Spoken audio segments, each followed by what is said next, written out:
right, here we go. And let's get it started.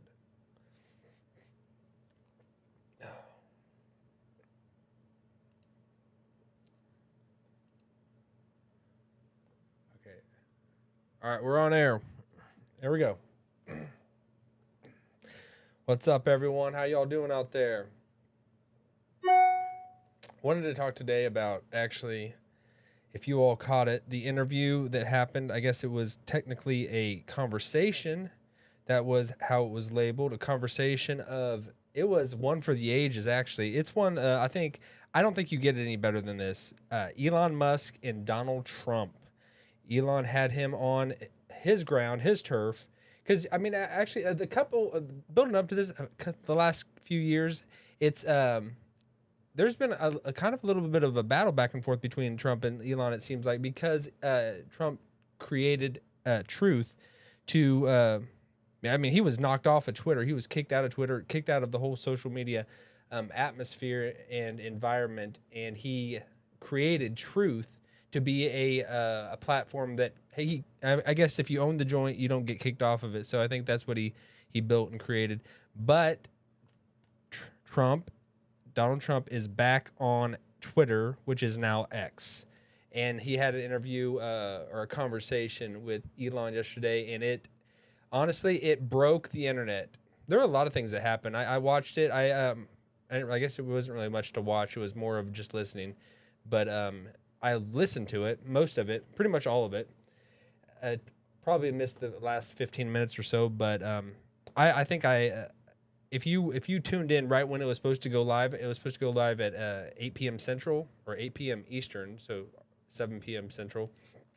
And it did not go live until about 45. I fell asleep. I was right by my phone listening to it the whole time, and it was just little music and people in the X room or whatever it is, and just people tweeting back and forth at each other. And it was probably about 45 to 50 minutes inside until the event actually happened. And what came out was Trump.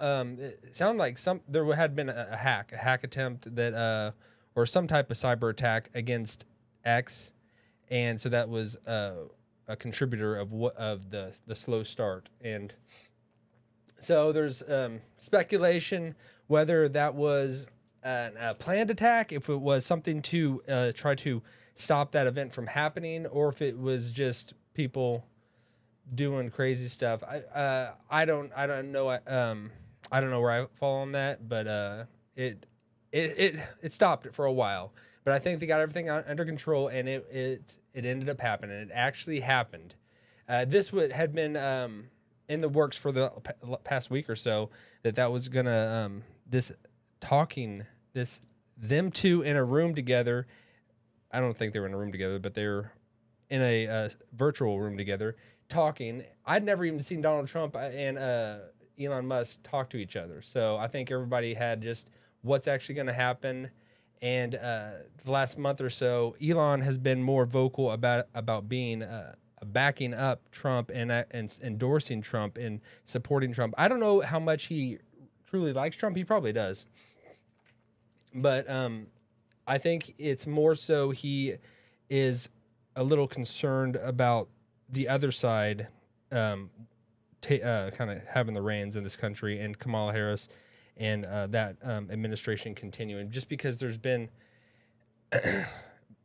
Elon Musk is a businessman, and these are two business gurus, two people that know their stuff about business and how to make money, how to build a business, and getting in a room and talking about. So I think Elon is more comfortable with somebody that has built businesses and is able to handle an economy. That Elon, obviously, he wants the economy to be the best possible state it can possibly be, because he needs people buying his cars. He needs people getting on X, because these luxuries that we experience in the United States, I mean, I can just tell myself, like, if I feel like I have a little more spending cash, I'm gonna head to Starbucks. I'm gonna spend more money on things that I don't absolutely need.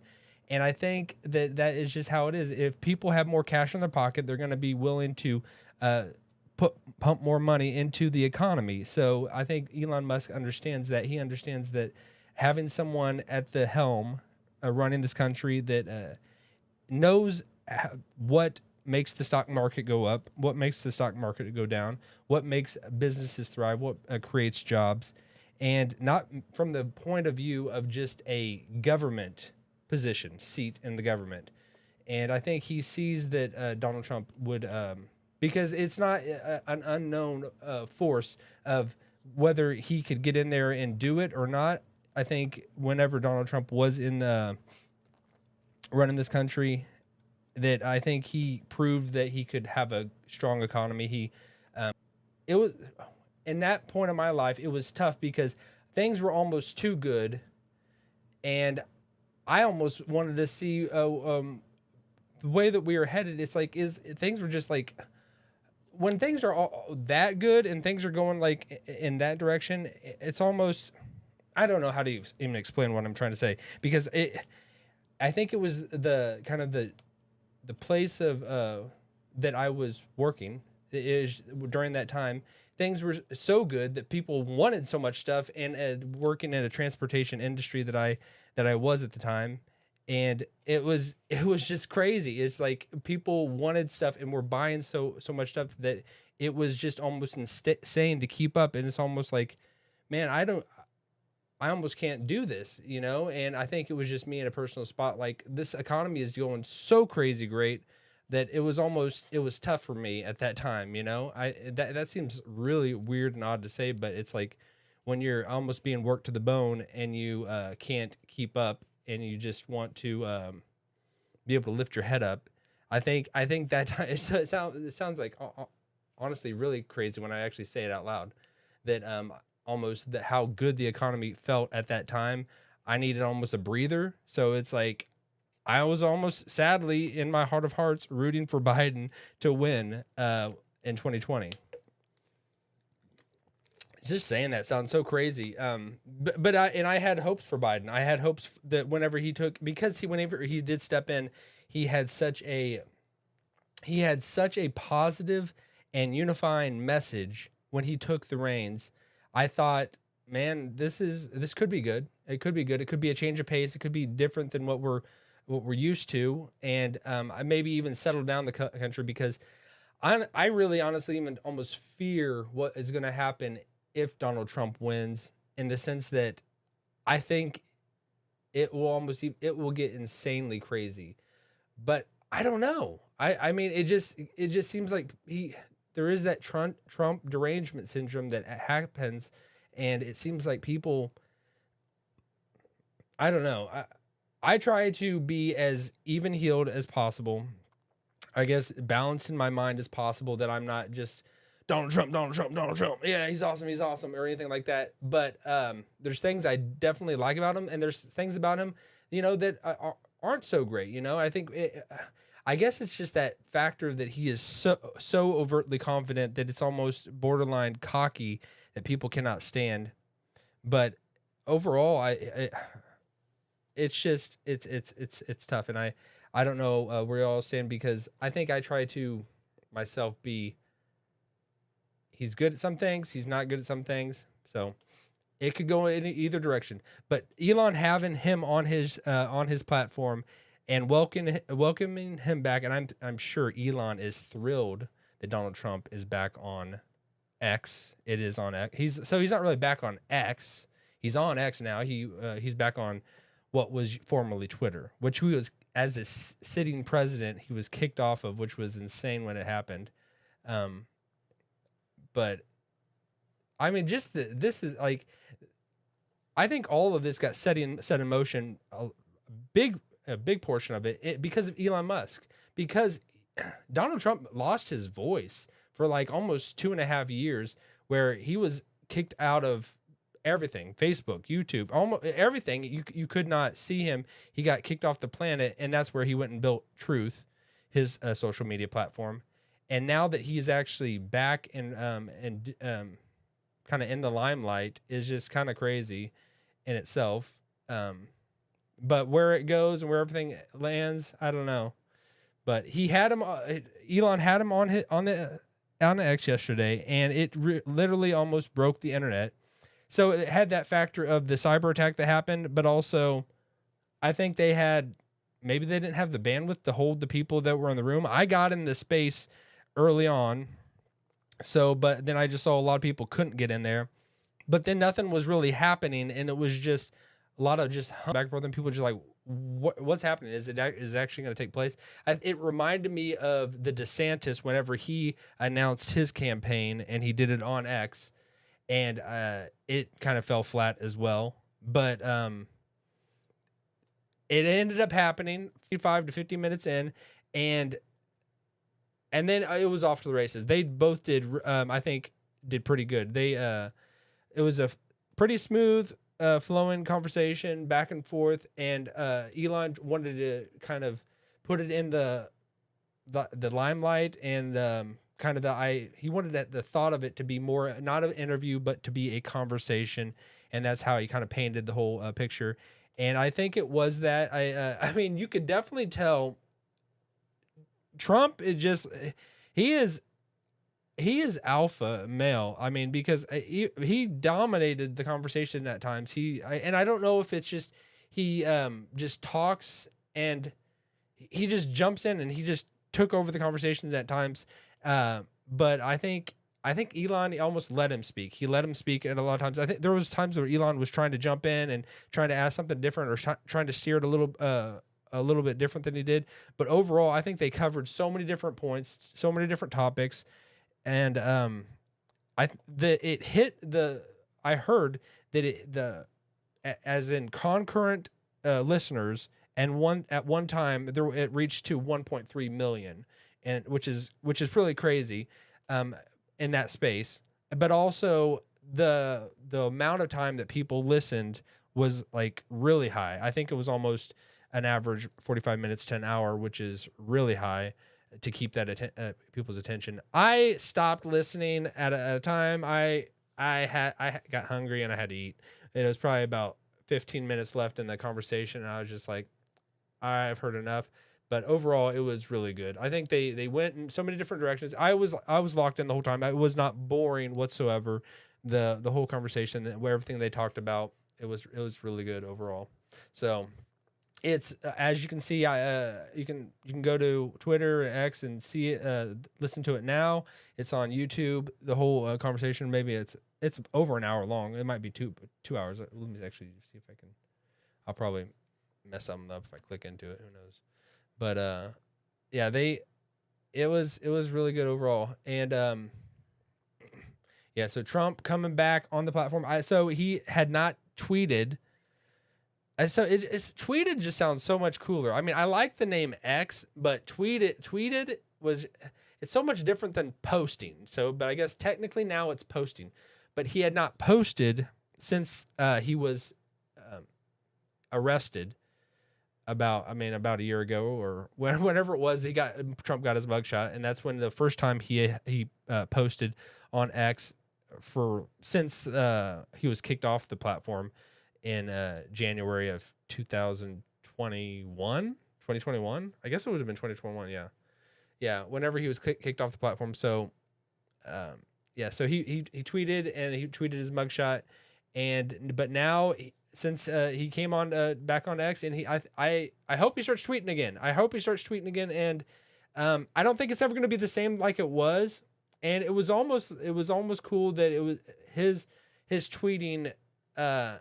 It would have been nice to just have it a bookend, and then because I don't think there's going to be anyone that's going to get as much attention Twitter wise as in tweeting and all that like Trump did, and at that time. And I don't even think if he went out there and started putting a bunch of stuff that it's going to be hit the same as it did back in the day, because I don't know what it was, but it was just known for just tweeting and just ticking people off that way, I guess. I don't know. But it was pretty good overall. It was a pretty good conversation that they had, and they discussed a wide range of topics. Started off with his assassination attempt, and Trump gave his version again of it, and like kind of his how it felt going through it and what his experience was, and I mean most of it I think we had heard that. I don't think there was any crazy new information that came out of this interview, but it was definitely exciting. It was, I mean, it was it kept your attention the whole time. I don't think it was boring whatsoever, but I mean, I am a political like junkie, as in like I love listening to politics. I love listening to the news. And I think that's probably me just getting up there in age or something, because when you get old, you start liking the news. And it's just crazy to think. But yeah, yeah, then they went to immigration, they went to a number of different topics, and just them talking about, and then it was brought up that Elon even, it sounded like Elon is wanting to be a part of his administration, and he's willing to be a part of, have some type of role in a Trump administration. I think Elon would be happy to do it as well as in a Harris administration, as he would be happy. I think Elon just wants the best for the country. He wants whatever is going to make this country not fall off the map like so many other countries that live in prosperity, and the breakdown of, because prosperity does not last. I mean, we are a baby as a country when you think of it, like in the sense that we are, what are we, like 200 years old? 1776? I don't even know I don't know my math skills, but I could probably pull out a calculator and see how many years ago that was. Probably 250 years. I don't know. That sounds terrible that I can't do that quick with math, but really, when you think of it as a nation, that's still pretty young. Dang. I mean, like, and that we live in this amount of prosperity, and Elon Musk he's built all these companies.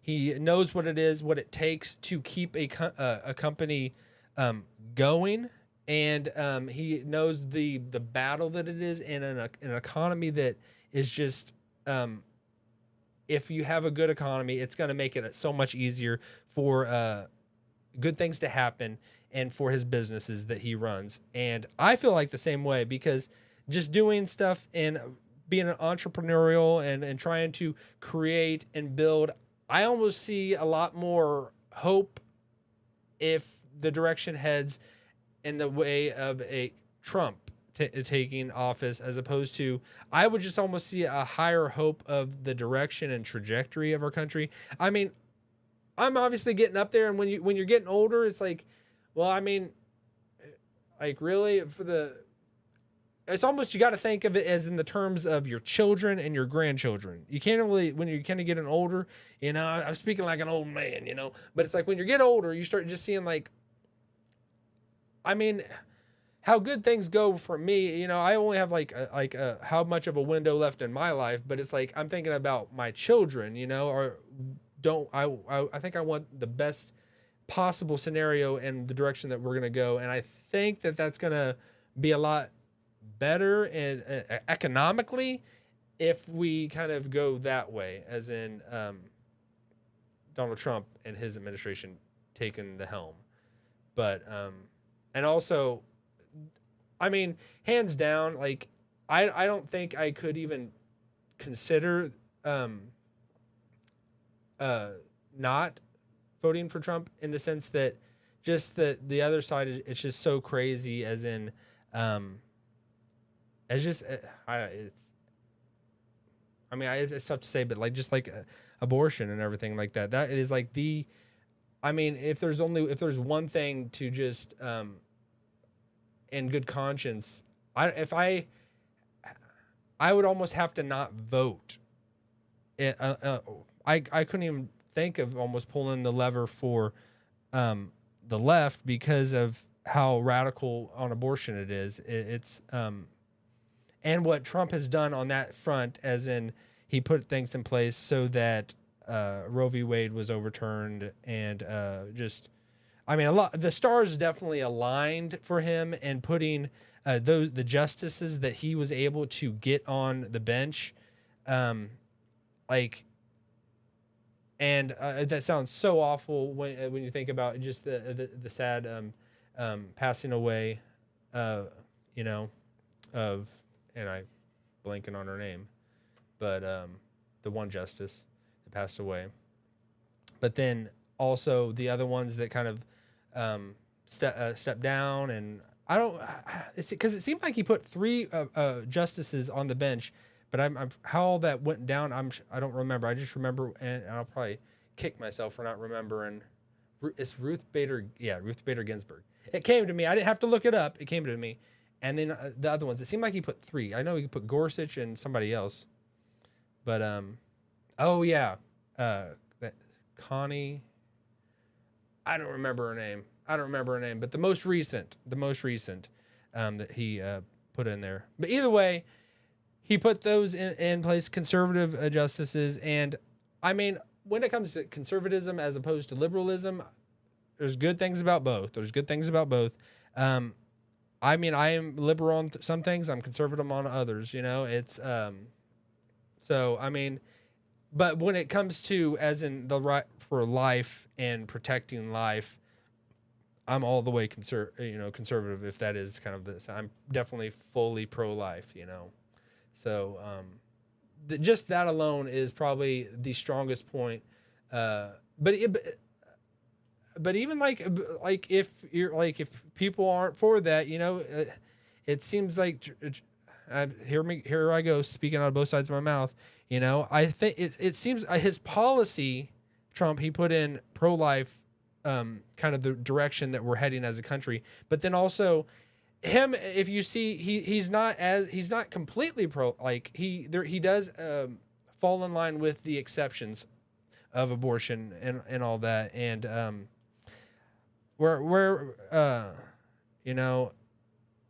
so he does side with that. He doesn't and I haven't really thought all of that through, all those different things. I mean, for me, I'm just like, if I had to put myself on one thing, I would err on the side of caution of life, definitely. But I mean, there's always circumstances that people would bring up, and there's always things that people could talk about, and scenarios that would happen. And, for me, it's just, yeah. But overall, the conversation that they had, I think it was good. And I hope it happens. I hope it happens more. I hope there's more to it. I hope this is a continuing. This is like the beginning of them doing these types of things. If I hope Trump comes more on X and he posts more stuff there, because really, I mean, I'm on True Social, but I still. If I want news and I want to listen, see what's happening, my default is not to go to Truth. I really don't go to Truth that much, but that's not to say that it later on will not become huge or become big. But it seems like there's been so many social media platforms that have risen up. I just think of, was it Getter and Gap? It seems like there's a million of them. And then what was that other one? What was that other one? Parler? Yeah, Parler. It was Parler. It went away, and it kind of caved in to some reason. I think it was knocked off the internet, and then it came back, and it almost had to kind of give up its ways and kind of not be as strong, I guess, and being like allowing people just wild wild west, just post whatever, and I don't know, but it came back and it's not as strong. And I don't even know if Parler's around. It probably still is. But there's so many, and who knows if Truth will stand the test of time or not. I don't know. But I mean, everything, it's good to have competition. It's good to have competition, because if there's just one monopoly and everything becomes like something becomes so dominant. I learned, this is going to sound really weird, and I'm just going to tell you just because it's just me and you talking, but something that made me like, it's going to sound so weird, and I'm probably going to regret even saying it, but what made me know and understand how important the free market is and how important capitalism is and competition, I looked down at my pair of socks And I thought to myself, man, it's socks is what made me think of how important it is to have competition. Somebody making a better pair of socks than the other. And that sounds so weird. And I do not know why that did, but that was years and years ago. I just looked down and I'm just like, man, these are nice socks. But and in comparison, it's nice to have someone else competing to try to make that better pair of socks as opposed to just one person. Because if one person is just doing it, they're just going to get lazy and they're just going to be like, it's good enough. But if someone else is pushing them from the other side and they have to make a better pair of socks, then that's where that competition and that's where we're going to have kind of everything gets better and better in our society. I think we are just oversaturated with luxury and everything that we have. And it's just, we have so much, we have plentiful, we have everything at our fingertips, everything. And I think if we go in a different direction, we aren't going to have all these good things, you know? And I think we need to do everything we can to continue to allow businesses to thrive, businesses to not be heavily regulated and to be able to grow. And I think it's just that battle, you know, it's balance. I think it's just balance. But if we put like things, chains over businesses where they can't thrive and grow up and, be able to be a part of the market, that there's just going to be one major corporation running it all, and then they're just going to get lazy and they're not going to do it all, and they're going to not make it as good as it possibly could be. I think we need that free market, and that's my Brandon 101 economics. You know, that's you know, if you think of economics and you want, you know, why should I believe in the free market? Think of socks. Think of socks. So I had to share it. I had to get it out there. I had to let you all know, you know, the things, the weird things that pop into my head and make me learn something. You know, you can have something staring you in the face for years, but then you look down at a pair of socks and that just changes everything. You know, but. Well, I wanted to talk about this. I wanted to bring this up because I know this isn't going to happen all the time with Elon Musk and Donald Trump, and it was the buildup over the past week, and exciting to hear it. And so, if you haven't heard it, you should definitely listen to it. And if you go and listen to it now, you're not going to be sitting there waiting 45 minutes and then fall asleep because it doesn't start. You'll be able to hear it right away, right when it starts. So you should go check it out. So I had to talk about it. Elon Musk, Donald Trump. I think it was fire. It was good. It was very good. So I hope I'm in the right spot. All right. I'll leave it at that. I hope you all have a wonderful week and a wonderful night, and I'll see y'all in the next one. All right. And to you all watching, peace.